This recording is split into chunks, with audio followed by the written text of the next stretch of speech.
నమస్కారం.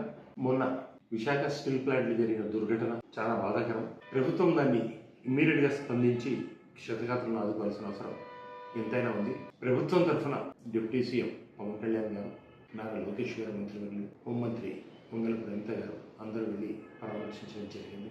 ఎప్పుడైనా సరే మరణించిన వాళ్ళ కుటుంబాల్లో ఏ రకమైన బాధ ఉంటుంది అని చెప్పేసి పరామర్శ వెళ్ళే వాళ్ళు చూసుకోవాలి.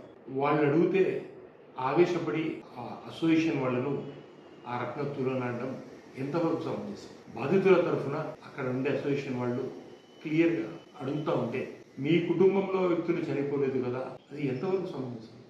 ఈ రకంగా మాట్లాడడం మీ వినతిగా వదిలేస్తా ఉన్నారు. ఏ రకంగా ఉన్నారు? మీరు ఒక బాధ్యతాయుతమైన పదవిలో ఉండి అలా అసూలు బారిన వ్యక్తుల దగ్గర నుంచి వాళ్ళ గురించి మాట్లాడితే మీరు అంత ఓపిక లేకుండా అంత అసహనంగా మీరు మాట్లాడడం ఎంతవరకు సమంజసం? లోకేష్ గారు తప్పది. నష్టపోయిన వ్యక్తులను ఆదుకోవాల్సిన బాధ్యత, నైతిక బాధ్యత ప్రభుత్వానికి ఉంటుంది. 9 మంది ఇప్పటికీ చనిపోయారు. ఇంకా హాస్పిటల్లో చికిత్సలు పొందుతూ 80%, 90% కాలిపోయి ఇబ్బందులు పడేవాళ్ళు కూడా ఉన్నారు. వాళ్ళందరినీ తక్షణ సహాయం కింద ఆదుకోవాలి. మీరు ప్రభుత్వం తరఫున ఇవ్వాల్సింది పోయి ఈ రోజు వరకు ఇవ్వవలసిన ప్రావిడెంట్ ఫండు, గ్రాట్యుటీ ఫండు, మిగతా అరియర్స్ అన్ని కలిపి వీళ్లకు 1.45 కోట్లు వస్తాయి. మరోవైపు సంస్థ తన వంతుగా 25 లక్షల రూపాయలు ఇవ్వడం జరుగుతూ ఉంది. ప్రధానమంత్రి సహాయ నిధి కింద 2 లక్షల రూపాయలు వస్తూ ఉంది.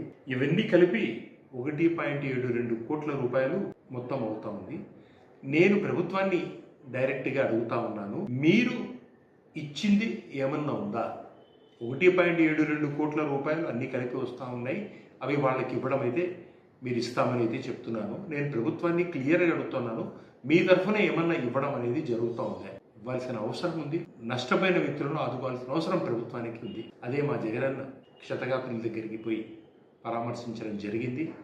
వాళ్లకు క్లియర్గా చెప్పడం కూడా జరిగింది. ప్రభుత్వం తరఫు నుంచి వస్తే ఒక కుటుంబానికి 1 కోటి రూపాయలు రావాలని చెప్పడం జరిగింది. ఒకవేళ ప్రభుత్వం ఇవ్వలేని పరిస్థితుల్లో రాబోయేది మా ప్రభుత్వమే. మా ప్రభుత్వం వచ్చిన ఒక్క నెల రోజుల లోపలనే ఒక్కొక్కరికి 1 కోటి రూపాయలు తమ వంతుగా సహాయం చేస్తామని చెప్పేసి చెప్పడం జరిగింది. నేను మరొక్కసారి ప్రభుత్వానికి డిమాండ్ చేస్తూ ఉన్నాను, ప్రతి బాధిత కుటుంబానికి 1 కోటి రూపాయలు సహాయం తక్షణం ఇవ్వవలసిందిగా కోరుతా ఉన్నాను. నమస్కారం.